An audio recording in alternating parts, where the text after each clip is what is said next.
Father, first of all, we just thank you for life. We thank you for the gift of access. We thank you for every blessing, seen and unseen, known and unknown. We thank you for this time together and ask you to be present, oh God, that you will meet us at our needs, whatever those needs may be. In Jesus' name, amen and amen. Thank you much. Okay, let me begin by asking if there are any questions. I do have a list of 5 things that I'm going to talk about. But before I do that, I want to know if there are any specific questions regarding writing, obviously. Not just questions about life. We don't have time for those kinds of questions.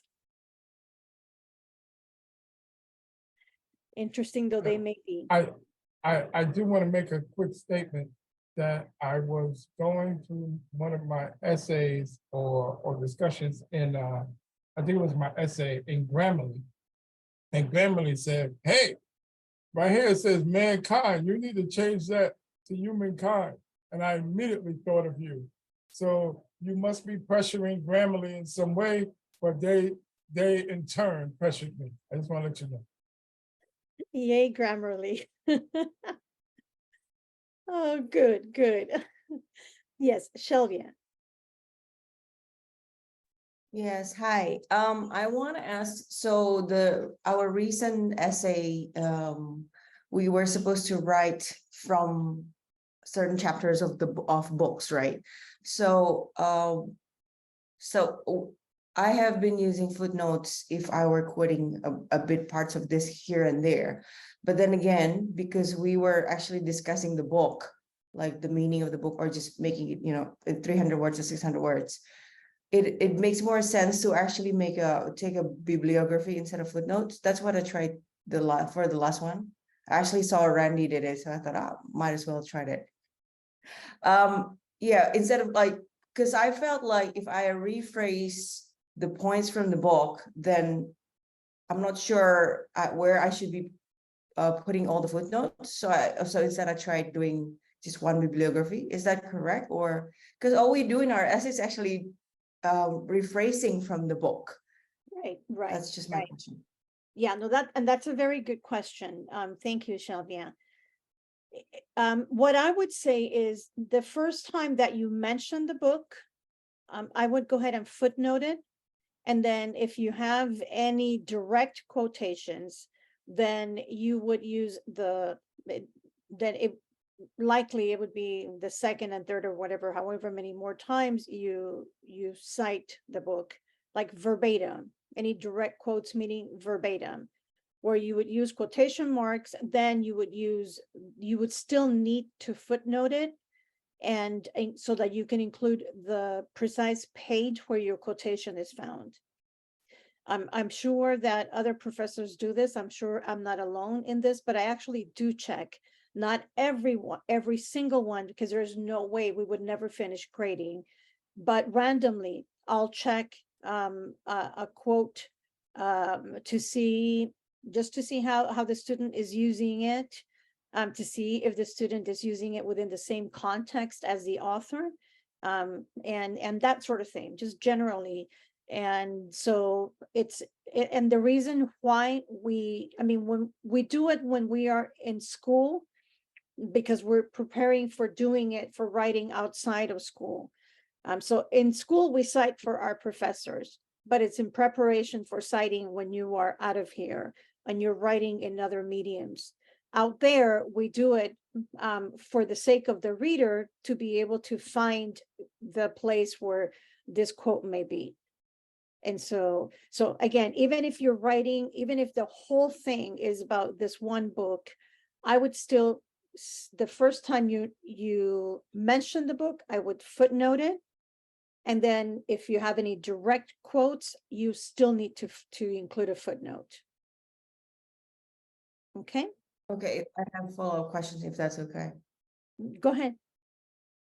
Yes, so if, for example, the book that we read, the writer actually footnote or quoted from other books, and we want to quote that one, how do we footnote that? At this point, I'll show you the example of quoting, citing an author that's cited in a book.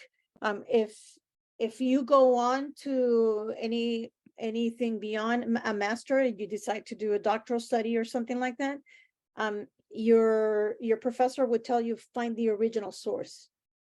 So let's say that Agosto is citing some other N.T. Wright, then find the book where N.T. Wright is saying this, and look him up yourself. See how Agosto is using N.T. Wright, and so go directly to the source. But for master course, it would be okay to cite it, and there is it's kind of a long way of citing it, but essentially you still give credit. You give credit to both. You'll give credit to both, and I'll show you the citation for that. I'll show you the format for that. I want to find it in some of the websites that we're using, and so I'll show you that citation. Okay. Thank you. Yeah, absolutely. You're so very welcome. Very good questions. Okay, then I'll jump in with some of the things that I have planned for tonight. And as I am sharing, please be sure to interrupt me, to use the reactions and raise your hand, and I'll stop my talking and call on you. So don't feel like you need to wait, because sometimes when we do that, the question, something else comes in, and the question is like pushed out. Like sometimes we just have our limited space, and so feel free to just raise your virtual hand, and I'll call on you. Okay. Just these are different things as I was thinking about the kinds of things that come up for me as a professor, that are important. And so that's really what I'm sharing. And then I did get one question from one of the students, and so I'll talk about that as well. And Dawn actually also asked me to share on one thing, on resources. So the first two are easier, so we'll go through those first. First one is, when you are responding to a discussion or writing an essay, and this isn't just in NSPT, this is across the board. And my sister is doing an MBA, and she was telling me that a few of her professors have told her the same thing, and it is that you need to answer the question. And in her case, a few of her professors have told her how they appreciate that she always answers the questions directly. I've noticed, I know when the students are being very mindful of that, because I can see that there is language from the instructions that is kind of repeated in the discussion or in the essay, and that tells me, okay, this student is paying attention. That he sent, Yeah. because he's been talking. Give me one quick second.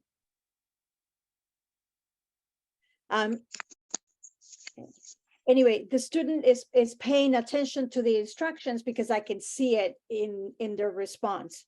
And so the questions, that the instructions for the discussions and for the essays, these questions have been created, have been designed with a purpose, right? There's a reason for that. The elements that are being addressed in the question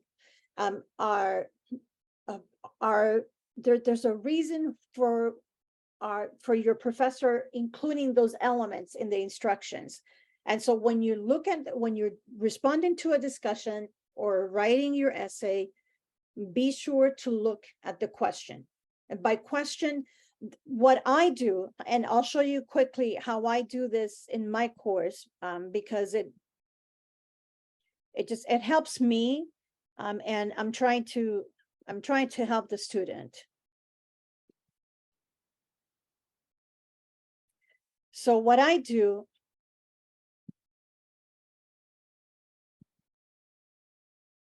is that I always include just a very brief background on the topic for that week. So, and all of this is just background information. This week, you're going to be reading about this and this and that.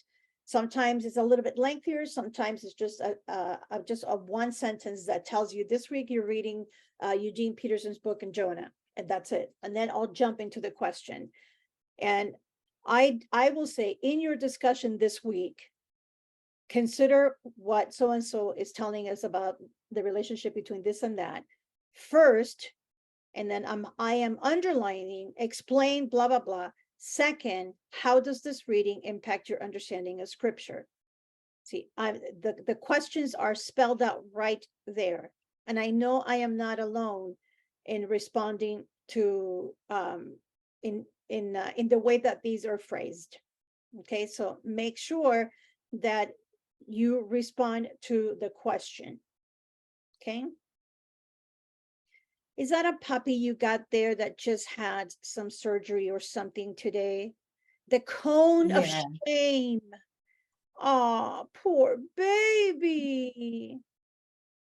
Oh, I hope he or she is better soon. Yeah, but she seems to get used to with the cone. Like if we're taking it off, she'll be looking for it. It's a bit weird. It is weird. When my cat was neutered, spaded, I don't know, he's a boy. It took him about, I don't know, about an hour for him to get rid of it. So that's pretty exceptional. She's a good baby. Yeah. Anyway, okay, so answer the question. Like I hope Dawn can delete all of that. So be sure to answer the question, okay? Answer the question, answer the question, answer the question, address the question, okay? Okay, word count. It is not a suggestion. When you see a word count, it means stay within the range. So if the range says 550 to 650, don't write 800, don't write 400. Stay within the range. The word count, again, is not a suggestion. It's part of the instructions. And so do try to stay within the range. There can be an exception, and it is that, an exception. But do try to stay within the range, the word count range. Resources. One of the questions that Dawn asked me to discuss is what kind of resources are allowed in your papers, especially in your essays. Janine. Thank you, Dr. Acosta. My question is, when you're citing the Bible or saying, you take a portion that you're citing in the Bible and then you put in parentheses Genesis 1:1. Does that Genesis 1:1 count as a word also? Because I don't count that as part of my word count because I tend to go over a little bit because I never thought that that was part of my word count. It is. Okay. It is. Yeah. And one of the reasons why we tell you don't cite the Bible verbatim. Like I've actually had a few students cite John 3:16 when, I mean, really, it is the most known verse in the whole Bible. Don't cite the Bible verbatim. I would say likely you're going to be citing a phrase of it because there is something in that phrase that is what you're wanting to capture, right? Or you're making an allusion to something. You can say, because the promise to Abraham was to all the nations, and you can write Genesis 12:3, right, in parentheses. So do stay away from citing the Bible verbatim. And if you do, make it just a brief phrase. There's really no need to cite an entire, even a whole verse, unless you're citing Jesus cried from John 11, which is the shortest verse in the Bible. there's no way to paraphrase it, right? But yes, that does count. The footnotes don't count, but that does count. But it's not going to add that much. Even in an essay, even if you have, I don't know, 20 allusions or citations from the Bible, it's not going to add that much more. And so if it adds 10 words, that's okay. That's a range that's allowed if you go over by that. Okay, I think Thank you. just- I'm sorry, I just got settled in to join, so I missed the first part of what you said, but you did allude to a question I had. So it says at least. And I wanted to know what it doesn't say 300 words or less. It says at least 300 words, which kind of makes you feel like if you went over 300 words, you're fine. So, but I heard you say 10 words. So what is the actual cap?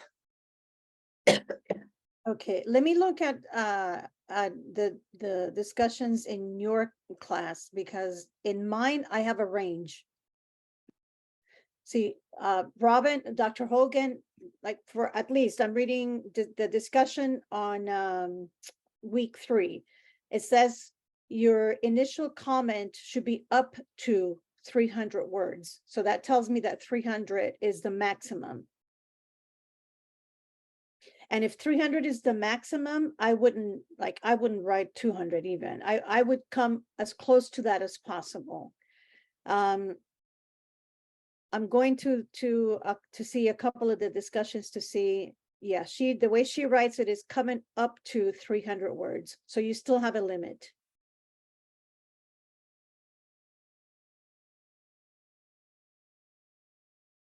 Okay. All right. Resources. What kinds of resources are allowed for your essays, and even your final Trying to papers? find my mute button.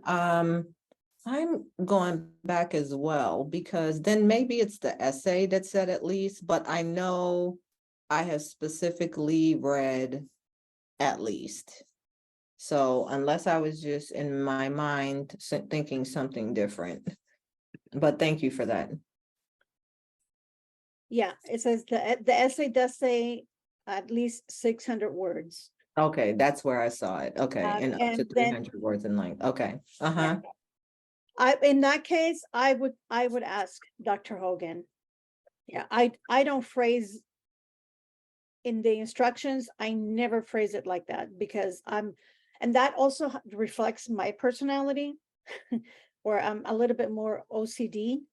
And so, I apologize for that, but I am a little bit more OCD. So I'm going to be, my tendency is usually to be precise.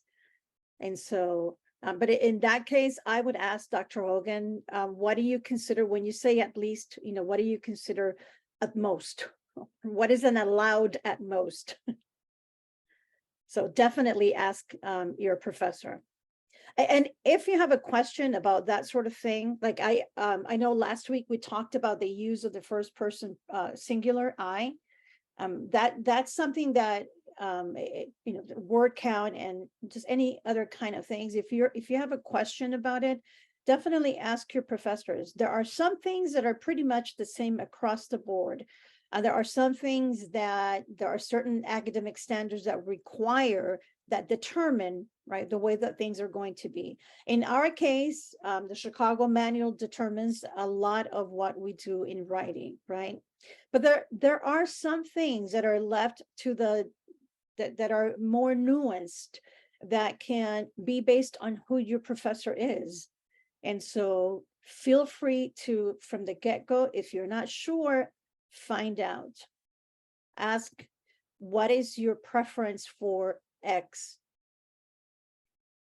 Okay, please feel free to ask your professor. Trust me, none of the professors at NSPT are going to be bothered by that. They're going to be happy that you asked for clarification. Okay. So resources. For your final paper, for your essays, your final papers for each course, and certainly when you come to the capstone, for the most part, your resources are going to be the ones that are a part of the course. Of course, as you progress in the program, you're very likely to reference back to some books from previous courses. I know I've had students, especially in theology, because by the time they get to theology, they have taken at least 4 or 5 courses. And so I've had students who will reference previous works, works from previous courses. And that is perfectly fine. If it's a reference, if it is a resource that was provided by one of your professors at NSBT, it is without a question going to be an admissible in court, admissible in your paper. But if it's especially if you're getting something from the internet, be careful what you're looking at. I had a student once not only plagiarize, and this was not in NSBT, by the way, this was in a different institution which shall remain nameless. But I had a student once not only plagiarize most of the paper, and by this time it was a final paper, and by this time I already knew his writing.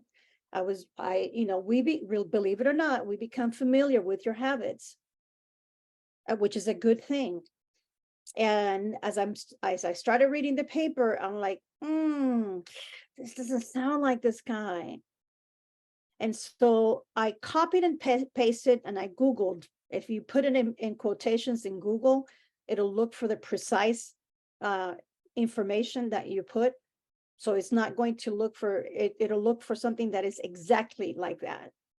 And sure enough, I found a website, and the website belonged to a Mormon or Jehovah's Witness. I think it was a Mormon website that had all kinds of weird theology about Jesus and all kinds of other weird things. And so not only was he plagiarizing, it wasn't even a source that would have aligned with our understanding of who Jesus Christ is. And so be careful with the websites that you use. So you may be asking, okay, well, how do I know? There are certain websites okay, so for example, if you are using a website, if you're looking for information on demographics or that sort of thing, and you're using the U.S. Census, U.S. Bureau Census, U.S. Census Bureau, I think it's what it is. And I'm going to show you some of the websites. So this is the U.S. Census Bureau, and you can find all kinds of information in this website. This is a government website, and so that's fine.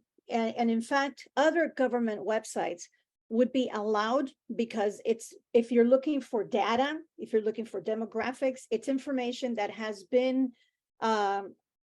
corroborated, it's been verified, it's not haphazard, it's not somebody just kind of threw numbers out there. And so the census, the U.S. Census, is a good place. If it's a .gov, it's going to be a government website. And so again, the data most likely will have been verified.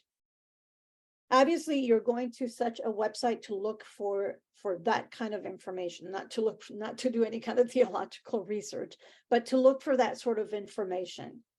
Another type of website that would be allowed is if it's a website for a journal.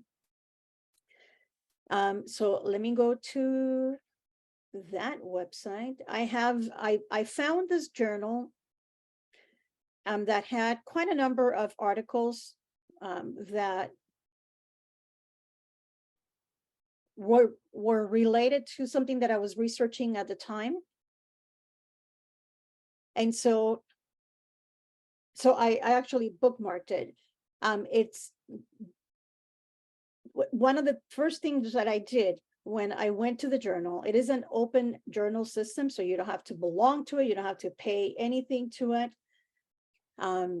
So one of the first things that I did was look for the about this page, to look for the folks that are behind it. I actually looked into them to see and who they were. This is all related to a lot of them. That it's related to CPE. And so I saw that a lot of them are certified by ACP. CPE is a type of training that chaplains do, a clinical pastoral education. I noticed that they have the right qualifications, in other words, for writing, for contributing to this particular topic. And so, and if you can look at any of the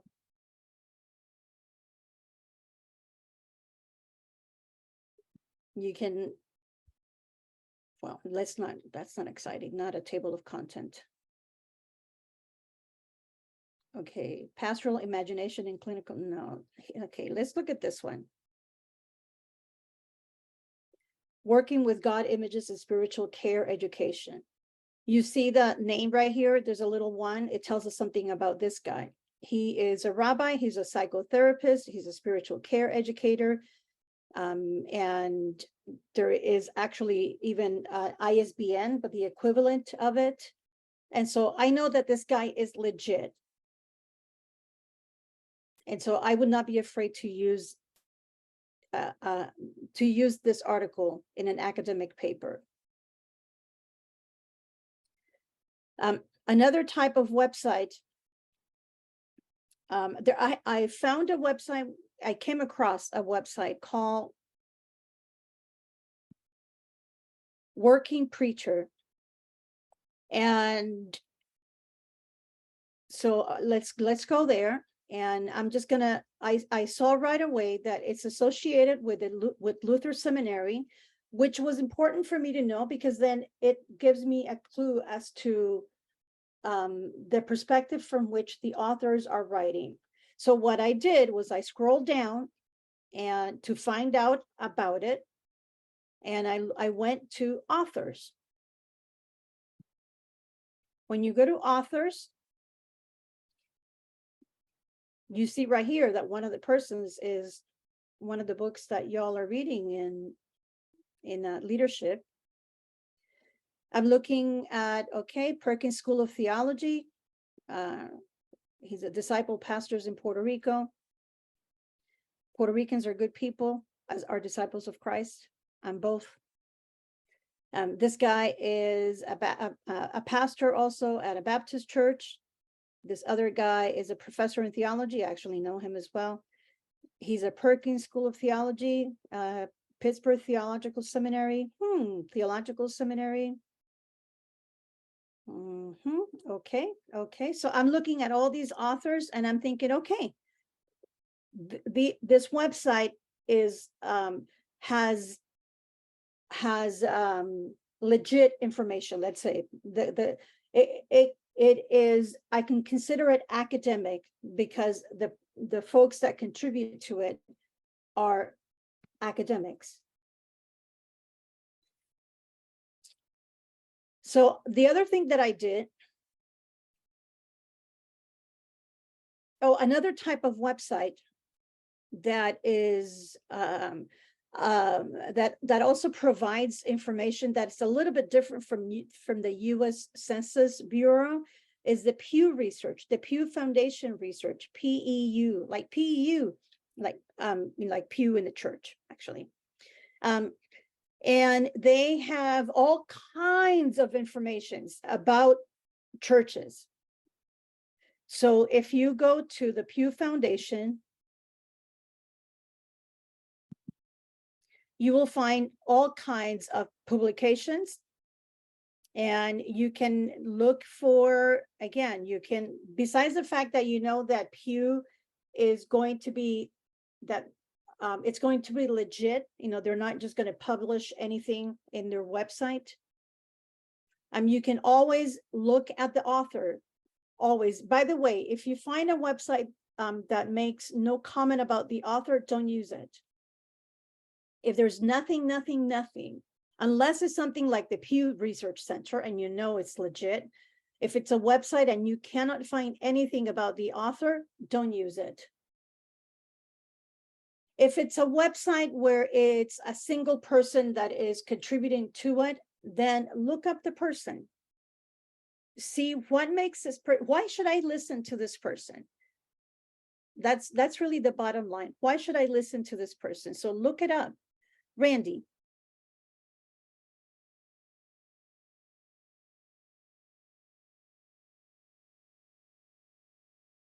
Sorry, I was looking at the Pew Foundation.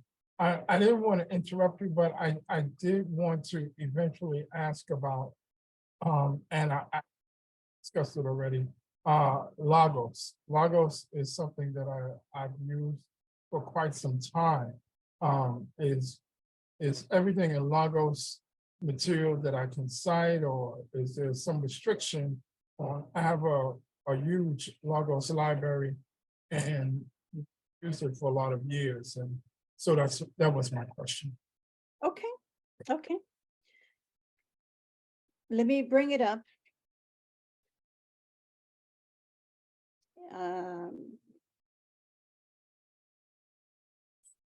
Give me a quick second, okay? Sure, take your time. I appreciate you.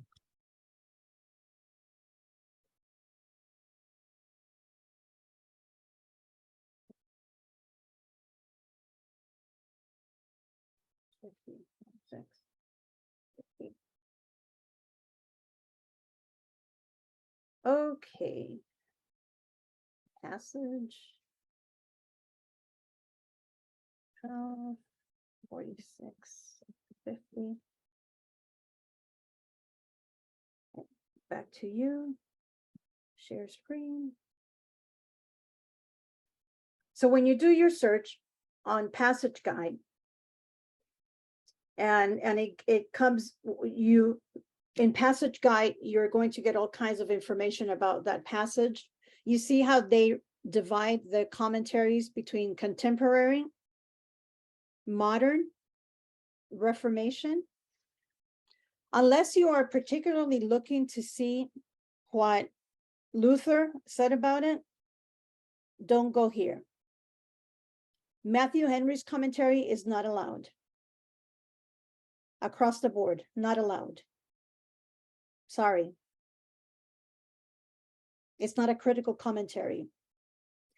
You go to contemporary. Go to contemporary. And you'll get to know, of course, when I got this Logos, it was actually, I was overseeing and teaching in Spanish. And so I got it with a bunch of Spanish resources. There are some here that I would not use, but there are a lot of them that I would. And so if you're using some of the books in here, which you'll see that it says from 1960 to present, then any of these commentaries would be fine. Okay. Anything that is in contemporary would be fine. Okay. Thank you. You're welcome.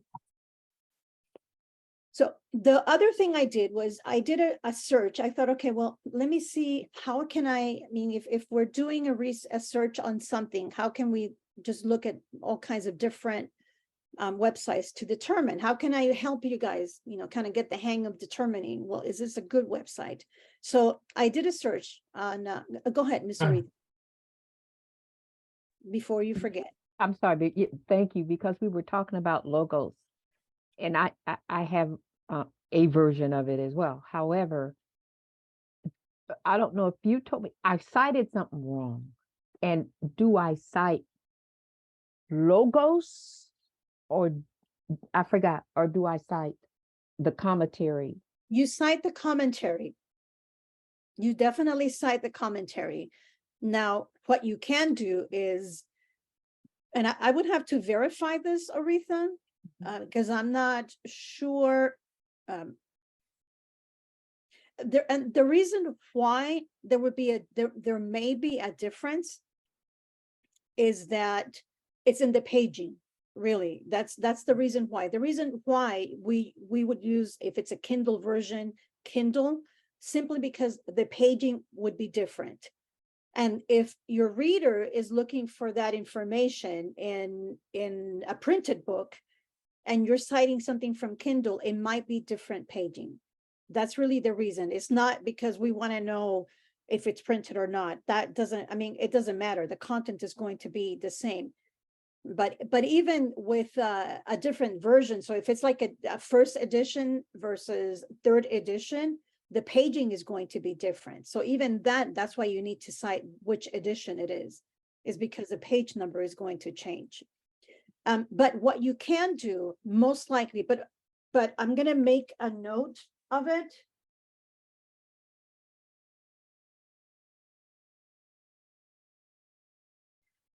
If I don't do it now, I'll forget.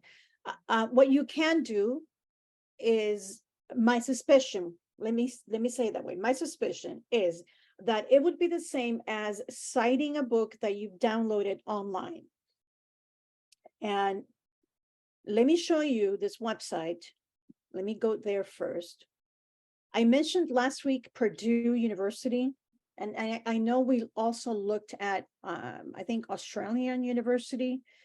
There are some things that are going to be slightly different with that website, Australian, because obviously it's a different country. And even the wording, like they use for quotation marks, they use the inverted commas is what they call it. So they don't call it quotation marks. They don't call it I don't know why we always do air quotes when we say quotation marks. They don't call it quotation marks. They call it inverted commas. So the language is going to be slightly different. It's going to be Australian English. But this website, Purdue University, I found it to be very helpful. So if you see here, it has it kind of like the Australian one. It has it separated here on the side by the different types of documents or resources. So interestingly, if you go to web sources, it's going to give you a whole list of things that you can find in the web, not only websites, but all kinds of things that you find in the web. One of the things that you'll find is electronic books and books consulted online. And so as you do for, if you're using DTL, you'll always cite the book or the article or book in the regular way, right? Author, title, and if it's a book, publication information. And then here, of course, you would still add the page number, but then you include the URL from where you got that resource. I'm wondering, I'm thinking that logos may be the same, but I'm not sure. So I am going to look it up, and then I will email you. And I will also email you. Oh, I forgot who asked about Janine. Was it, did you ask about a book within a book? A resource within a resource? Shelvia. Shelvia. Shelvia. I did Yes. earlier. Yeah. I will ask about, I will verify. I just want to make sure that that is exactly right. And so I don't want to give you the information unless I can verify it. So I'm going to look that up as well, Shelvia, how to cite a book within a book, citing for logos, or citing a resource within another resource. And I will email you both that information. Okay, and I will share it again when we meet next week. I will share it with you, with whoever comes. So if I forget, just remind me. Okay, please feel free to remind me. Shelvia, and then Paulette. Yes, as you were mentioned earlier, most of our resources, we were supposed to get it from the DLT. So pretty much the books that we're reading are sourced online. So should we be citing the online website or just the book itself? Again, it's a matter of the page numbers, and so I think you should be citing the way that I just showed you. So where it has the book information and then it has the URL. It lets your reader know that it was an online resource and the page number might be different. And if the reader wants to verify the information, she or he can always just click on the link and go to it. And so, yes, Paulette. I'm not sure you can hear me. Say it again, but question kind of coach previous was this book that we're doing now. I actually found it on .com, and so what it did is to show the actual. It was uploaded back in 2000. And so it showed me as I was viewing it, the pages of the book number. And if I was only looking at the top of the page as I was going, those didn't match. But I actually could see this in the book. So my question answered it because when I subscribed, because that was the website I. Okay, I think I got I got about 70% of what you were saying. Sorry, it was like coming in and out. I'm sorry. I have issue with my phone, the internet piece. So basically, I was saying that I was able to locate, upload my effort 2005. Paulette, let me But it's on suggest that really quickly, turn off your video and try without video. Sometimes the video takes up more of your internet, and so turning off the video saves it, and you might be able to hear us and we hear you better. So go ahead, please. Oh, okay. Thank you. Just because the same way I was listening to the beginning of all of this, so I appreciate that suggestion. What I was saying is that I was able to book uploaded .com, SC something. Uploaded in 2005 by Efren. The pages did what occurs is that because you see the whole in PDF,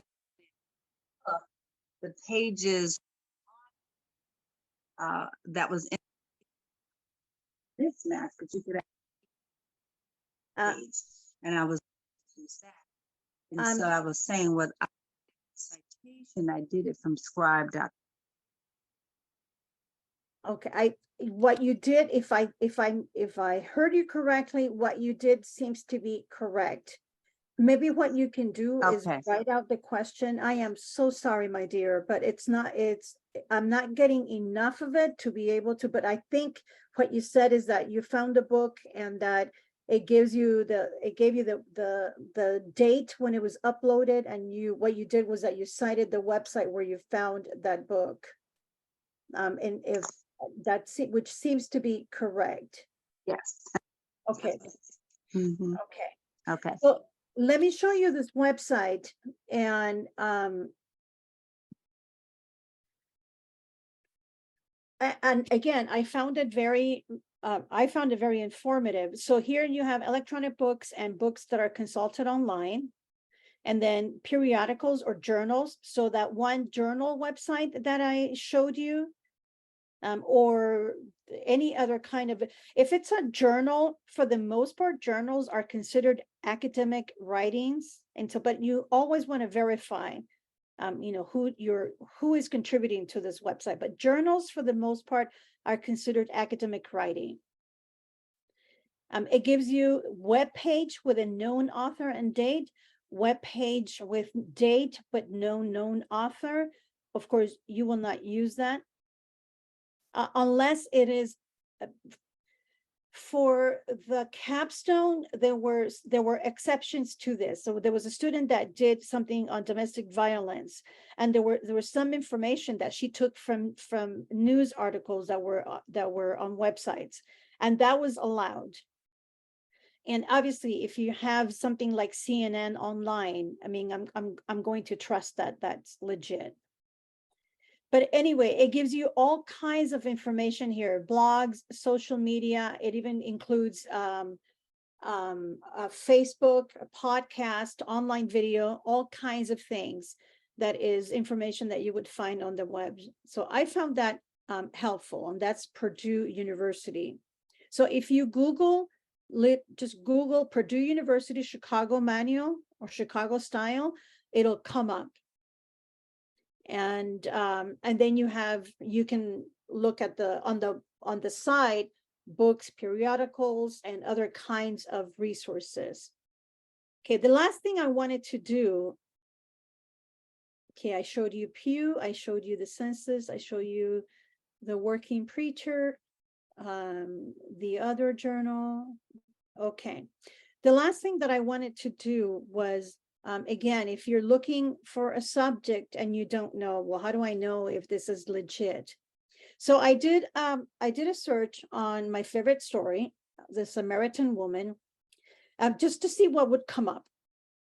And the first one obviously is the Bible Gate. So I know I'm not going to go to Wikipedia and see what Wikipedia has to offer. Bible study tools, not really. I saw this, I thought, well, okay, it's a university, so let's see what it has to offer. And so I went there, and it actually is just the lectionary. It's all it is, and it doesn't have any information. And the first thing that I looked for underneath the title was for an author. Since I didn't see an author, I knew already that it wasn't a website that I would use, even if it is associated with a school. If there's no author, I'm not going to use it. Christianity Today, I know it's a magazine, it's not a journal. It is a Christian magazine, but it's not a journal, and there is a difference. A journal, again, tends to be academic, a magazine, not necessarily. So I saw this, I saw blog, so I'm like, okay, no. I looked at this, the Samaritan woman, a disciple and evangelist. Okay, I'm intrigued. So I checked. I went into the website, and I saw that there was an author. I thought, okay, let me see. The first thing I did was go down to the bottom and see if there's anything about the author, which sure enough, there was. And Reverend Dustin Elizabeth is a PhD candidate at Wheaton College. Okay, that to me, that's legit enough.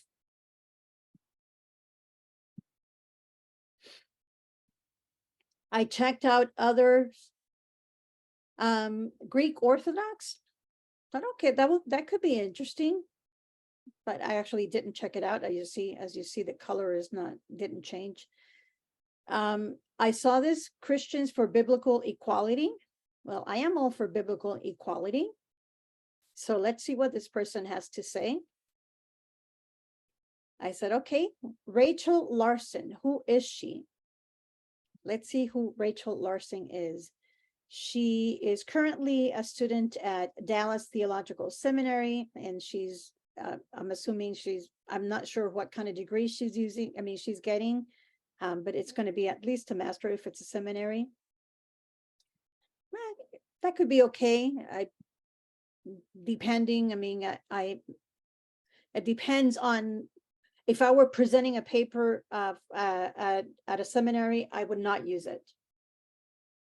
That's for sure. If I were doing a sermon on this woman, or if I'm doing a conference, I might refer to her. But if I'm doing a paper in a seminary, I would not use it. And so I just looked to see InterVarsity Press. I know it's a legit publishing company. Westman College, I would have to look at it to see what Westman College is and what they offer. Just because it's a school, again, it doesn't mean that it's going to be something that is going to be legit. I actually checked this one out as well.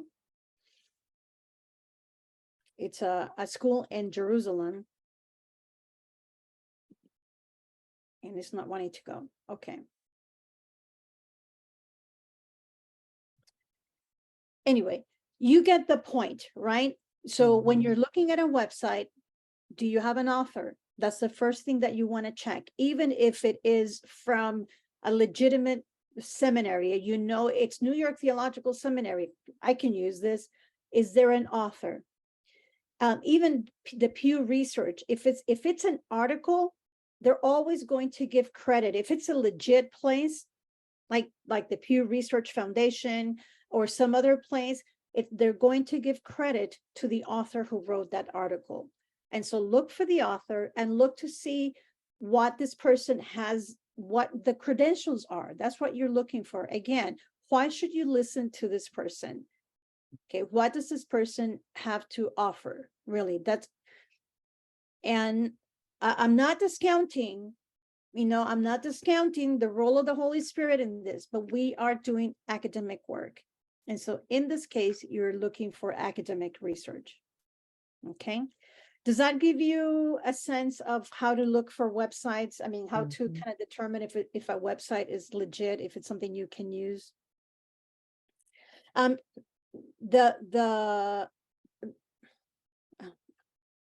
have two more things that I need to show you, and I want to know if you are all okay. One is really quick, and it is, remember, Janine, go ahead. Dr. Acosta, and this speaks to what we're doing right now. Are there any rules for commentaries?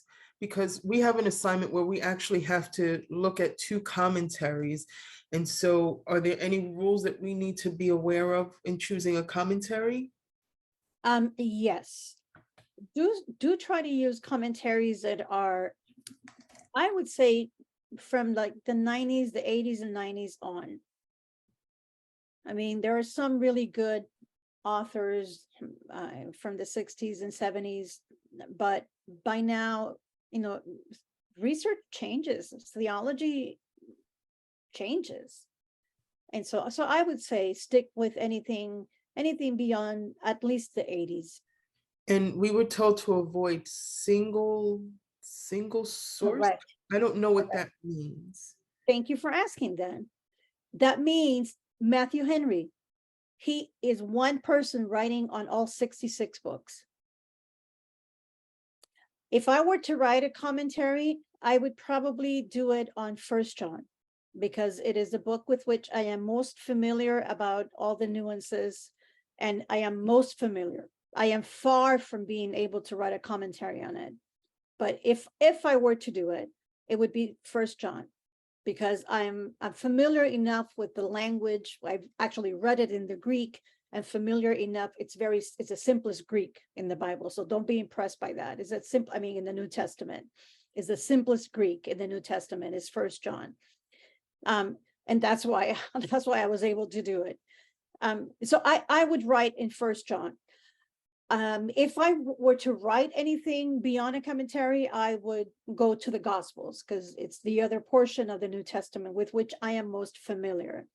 So when a scholar, now when you're N.T. Wright, you can write on anything in the New Testament, really, because he's N.T. Wright, and he's been doing this for all his life, and he's been, he knows not just the Greek and Hebrew, but who knows what other languages. And so N.T. Wright is probably one of the exceptions in that. I mean, he has written a lot on the New Testament and probably has written commentaries on all the New Testament books.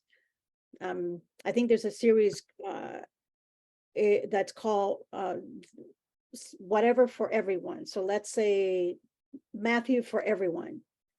And he's written a few of those.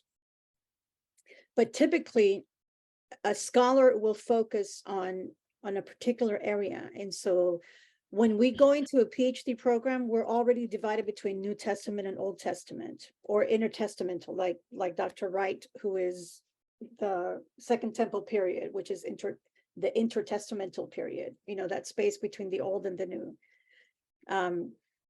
So he's actually got to be familiar with both the Hebrew and the Greek.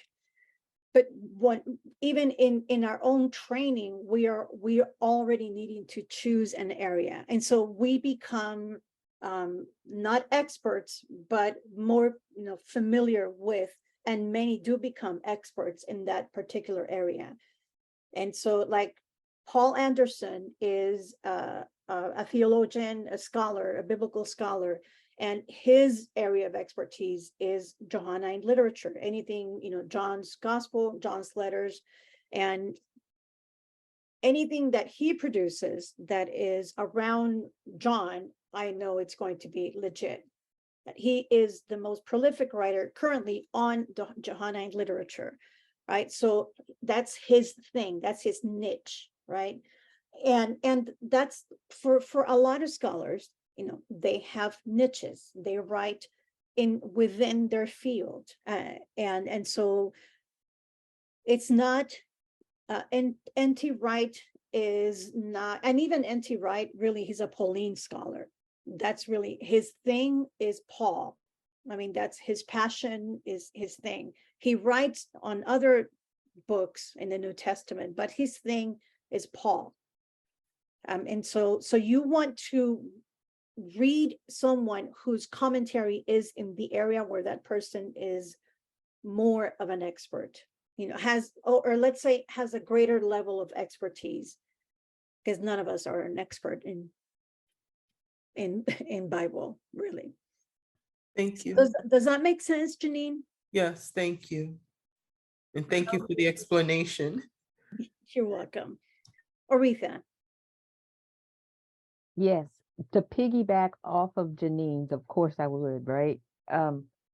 So the fact, and your explanation was good, so I just want to clarify and make sure I get it here. So N.T. Wright, Anderson, they have little segments of the whole Bible, Correct. right? As a commentary, which is acceptable Correct. for, Correct. Yes. Yes. that's what I wanted to hear. Okay, thanks. So when you hear the name Christopher Wright, do you think Old or New Testament? Correct. Old Testament. Mhm. Yeah. And if you look him up, you'll see that the books that he has published are all within the Old Testament. That's his area. Got it. And Thank so, you. so when you're looking at a commentary, you want to find a commentary that don't find. The only exception to that is a book like First and Second Corinthians. Most likely it'll be one commentary. Not, and even that is not, it may or may not be, but that would be okay if it's together, or the letters of John will definitely be in one commentary. First and Second Peter, or anything that has a first and second or third. Okay. I wanted to also just show you quickly that the syllabus for your course will have, now what the syllabus will lack is a URL. But all the syllabus, all the syllabi for all your courses will have the footnoting information for the required reading. So if you're not really sure, go in your class, go to your syllabus, and it's right there. So for those of you who are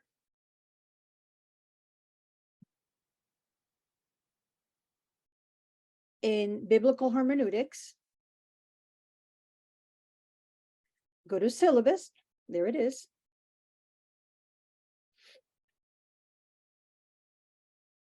And there is the recommended reading.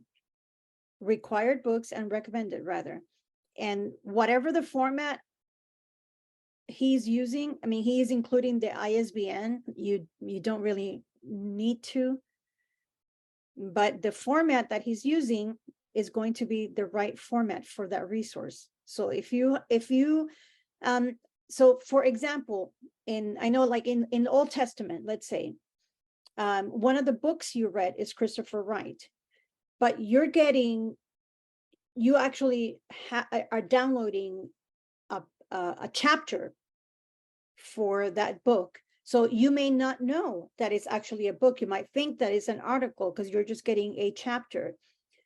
If you're not sure, go to the syllabus. The syllabus will tell you the information of that resource. And it'll be footnoted in the proper Chicago manual, Chicago style way. Okay. And now very quickly, because it's already 8:10 and I don't want to keep you past, well, I've already done so. But technically we started at 7:09. So I am now officially past my time. I wanted to say something about the final paper for Dr. Hogan's class. And I will tell you, I will caveat by saying this, or preface by saying that it is not my class. I have never taught it. And so I am going by what I imagine it is that she wants. But my suggestion is always, if you have a question about a particular assignment, ask your professor, ask the professor for that course. If it was a course like New Testament, Old Testament, or theology, those 3 courses I have taught. And so I could tell you more precisely, but I can tell you generally what I think she's asking, but you'll want to check in with her or with Dr. Irvin, with whichever would be, I would email both and see which one answers. So Dr. Hogan is asking for a case study of a leader. And what you're going to do is let's say you want to do it on Martin Luther King. So do a research on Martin Luther King. And you're going to focus specifically on the things that demonstrate his leadership style. You're not talking about his ideologies, although that would come into play somewhat, but your focus is going to be what kind of leader is this person. And so you might look for, I'm sure that I know that there are several books that will use Martin Luther King as like focus on him as a leader and kind of study his own style. And so that's the kind of writing that you're going to want to do, that research that you'll want to do. And so that's the gist of it. You're going to find someone whom you consider to be a leader and describe this person as a leader. That's the gist of the paper, describing this person as a leader. And it's called a case study because rather than talking about leadership in general, you're going to talk about leadership from the perspective of this person. And so you will use the terminology and the language with which you've become familiar regarding leadership, so that you're using ideas that are from leadership, and then you are applying some of these ideas to see where MLK falls within that whatever that may be, whatever categories you have learned about leadership in your course. If it's a servant leadership or transactional versus transformational or that sort of thing. Again, it's not a course with which I am familiar, so I can't really tell you a whole lot more, but remember that you're not researching the person per se, but the person's leadership style and the things that demonstrate his or her leadership style. And I do know that the notes indicate, the instructions indicate that you cannot use any one of us, any of your professors at NSBT. nor can you use Pastor Bernard. And so anyone else is, you're free to study the person. All right, that's probably not, when the person watches the video, she's going to be like, well, I was hoping for a little more. And I apologize if it's not enough, but do talk to Dr. Hogan or Dr. Irvin to get a bit more information about, if you have, and if there are any specific questions for any of you for your final paper, be sure to talk to the professor about it. We are still in plenty of time. What are we, week 4? Yeah. Oh, we're halfway there. Look at that. Look at that. Oh, Miss Aretha. I would like to think I haven't missed it. I don't think I have, but you will go over DTL, how to really get in there and access and research and pull out information. I'm asking if would that be a time for that in one of these studies? Because I had, you can go through the video, but it sure is difficult to find a commentary in DTL. Did you find one, Janine? Well, let me tell you how You did? you find a commentary really, really quickly. The easiest way to find a commentary on DTL. Give me one quick second, okay? Oh, I must have, yeah, I just signed on. Okay, let me share my screen. To find a commentary, this is what I do.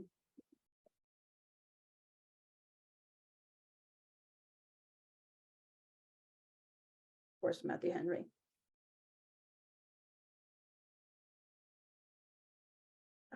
Come on. I did this before. Maybe Matthew is not the best because it's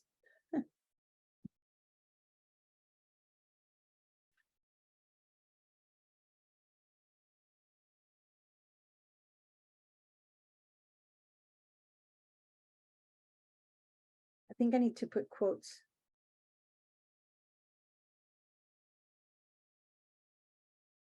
Yeah, because it's giving me author's name.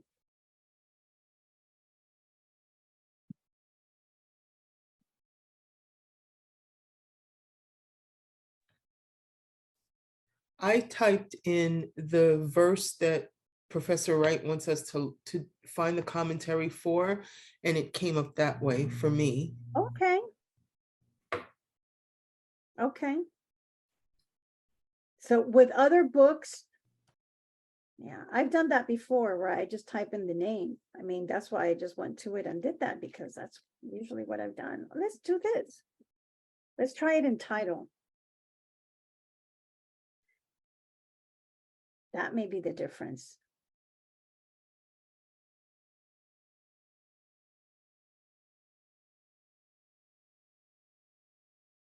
Yeah, yeah. Yeah, let's try Janine's style. Matthew 12. Oh, I was hoping you do Hosea 6:1-3, but okay.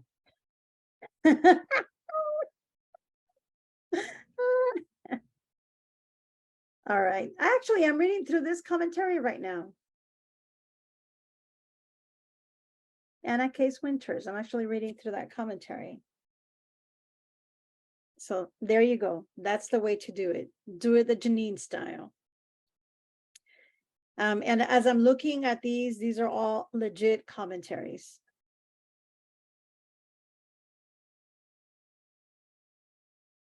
Yeah.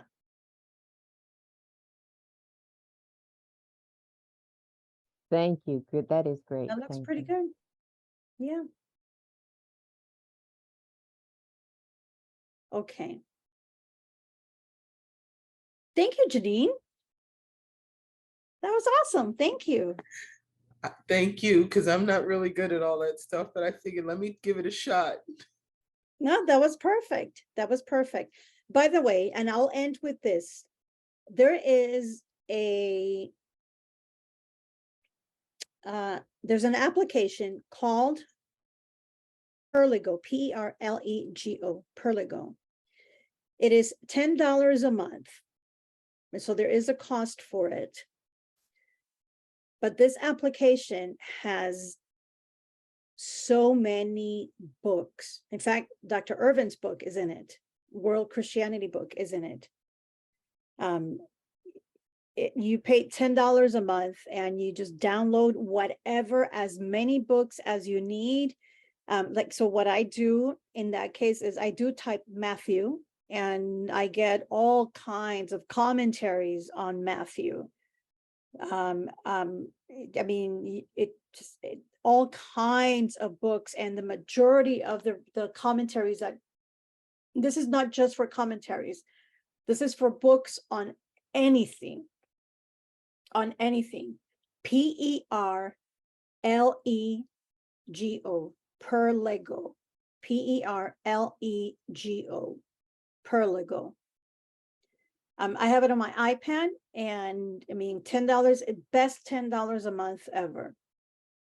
It is a phenomenal resource.